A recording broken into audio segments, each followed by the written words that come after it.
Hola a todos, aquí el pastor Héctor Quiñones en Conexión Espiritual, mirando en el día de la lectura titulada Israel e ídolos, mirando en Isaías capítulo 40 hasta el capítulo 43.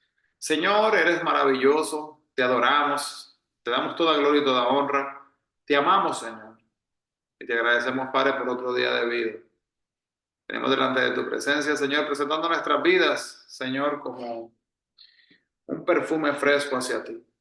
Pedimos, Padre, Señor, que asimismo podamos enfocar nuestra visión en ti y que no nos caigamos espiritualmente hablando, Señor.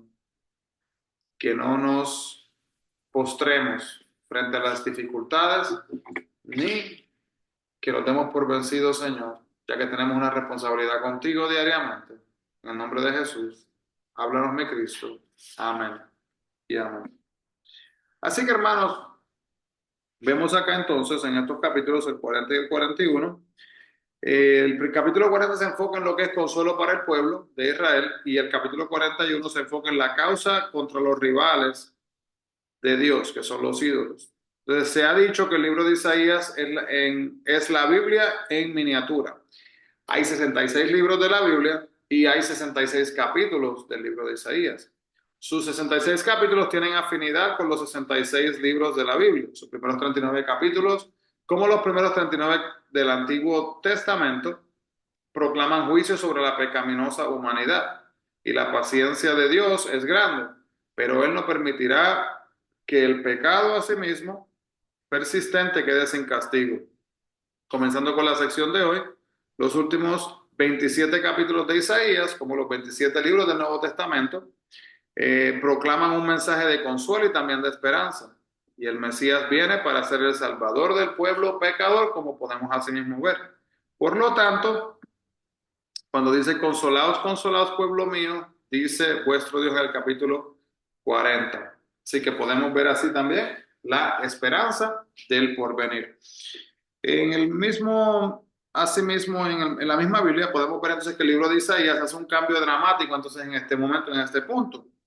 Los siguientes capítulos hablan de lo que es la majestad de Dios y quien viene a gobernar la tierra y juzgar a todas las personas. Volverá a reunir a Israel y a Judá, los restaurará a su gloria. Y en vez de advertir a la gente del juicio inminente, Isaías ahora lo que hace es que los consuela. Entonces el capítulo 40 se refiere a lo que es la restauración después del exilio. Ciro es el instrumento de su liberación de Babilonia. El segundo lugar mira hacia los tiempos finales cuando Babilonia, que es el futuro sistema mundial del mal, será destruida y terminará la persecución del pueblo a sí mismo de Dios. Entonces, Judá aún tendría 100 años de problemas antes que la caída de Jerusalén, más 70 años de cautiverio. Por lo tanto, Dios le dice a Isaías que hable con ternura y que así mismo consuele a Jerusalén. Las semillas del consuelo pueden arraigarse en el suelo de la adversidad. Cuando su vida parezca, ¿verdad?, que se desmorona, tenemos que pedirle así mismo a Dios que es el que nos consuele. Quizás no escapemos de la adversidad, hermanos. Quizás va a venir y vamos a estar en medio de esta, pero encontraremos el consuelo de Dios en medio de ella. Algunas veces, sin embargo, el único consuelo que tenemos radica en el conocimiento de que algún día estaremos con Dios. Preparar un camino y enderezar calzada significa, en el capítulo 40, 33 y el 5, 3 al 5, significa quitar los obstáculos o extender la alfombra roja para la llegada del Señor. Así que el desierto lo podemos ver como una ilustración de las pruebas y los sufrimientos de la vida, a lo que nosotros no somos inmunes. Y algunas veces la gente habla, ¿verdad?, que si le servimos a Dios no vamos a tener problemas, que es una mentira, hermanos. Los retos vienen en las tribulaciones. Pero estas cosas no deben de obstaculizar nuestra fe. Isaías dijo al pueblo que se preparara para ver la obra de Dios.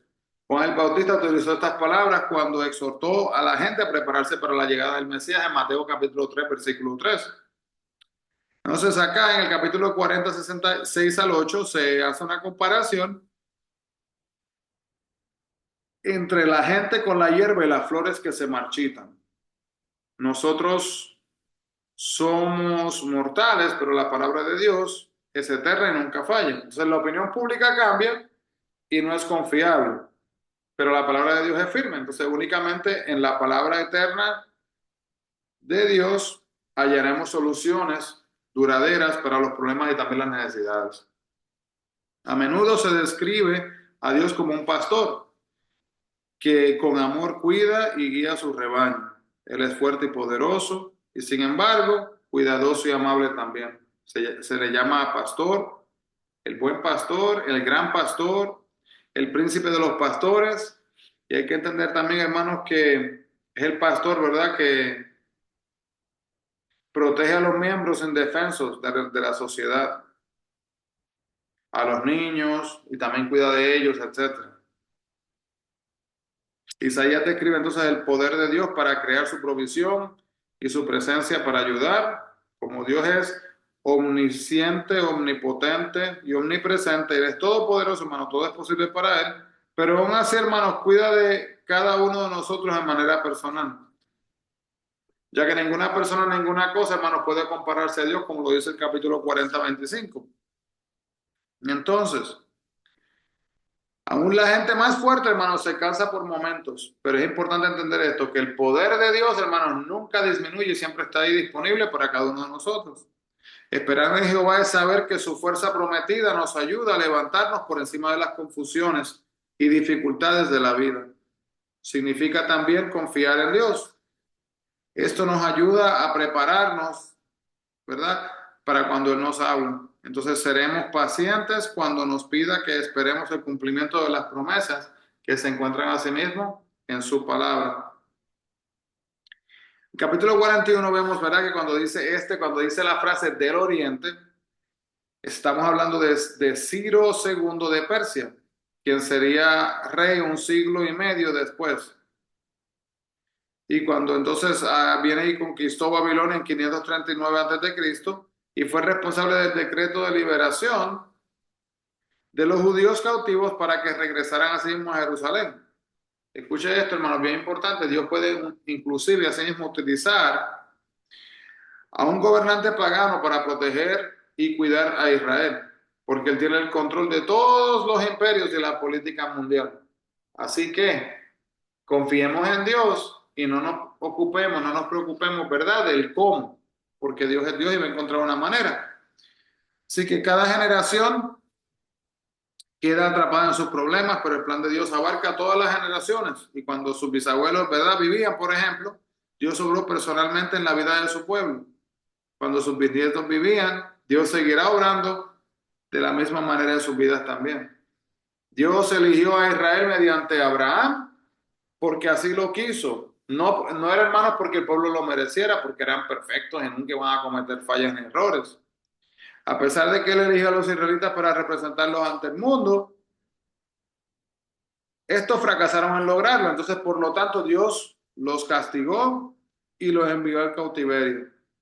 Y ahora todos los creyentes son pueblo escogido de Dios y todos tienen la misma responsabilidad de representarlo, asimismo ante el mundo en su totalidad. Algún día Él reunirá a todo su pueblo. No debemos de temer porque, número uno, la presencia de Dios está con nosotros, ¿verdad? Yo estoy contigo, dice la palabra de Dios. Número dos, Dios ha establecido una relación con nosotros cuando dice yo soy tu Dios. Y número tres, Dios nos da la seguridad de fortalecernos, ayudarnos y vencer el pecado y la muerte. Entonces, a Israel le rodeaban muchas naciones que suponían que sus dioses tenían poderes especiales, tales como fructificar las cosechas y dar así mismo las victorias en las guerras. Estos dioses, sin embargo, a menudo no los ayudaron. Un Dios con poder limitado o con ninguna clase de poder en realidad no es un Dios. Cuando nos veamos tentados a depositar nuestra confianza en otra cosa que no sea el Dios viviente, dinero, profesión o poder militar, debemos detenernos y hacernos algunas preguntas importantes. Por ejemplo, ¿me salvará? ¿Me proporcionará de manera infalible lo que busco? Dios libera y cuando hace una promesa Él la cumple y es el único Dios en el que se puede confiar completamente. Así que, hermanos, como Él es el único Dios en el que se puede confiar completamente, le pregunto a usted, ¿confía usted en su dinero? ¿Confía en su trabajo, en su esposa, en su esposo, en su familia, en los amigos, en el trabajo? ¿En qué tiene su fe? ¿En quién tiene tu fe? Es lo más importante. Esa es la pregunta para meditar en ella. Amado Dios, te agradecemos, Padre, por esta palabra y por el recordatorio, Señor, de que tenemos que estar dispuestos a buscarte a ti en medio de toda situación. Pedimos, Padre, que nos guíes y que nos ayudes, asimismo, a poder confiar en ti y a no distraernos en nuestras vidas. Ayúdanos a mantener nuestra vista fija diariamente en ti, Señor, como lo mereces. En tu santo nombre pedimos estas cosas, Señor, en el nombre de Jesús. Amén y amén. Dios les bendiga grandemente, hermanos. Bendiciones a todos. Y no se olviden, busquemos la presencia del Señor. Dios les bendiga.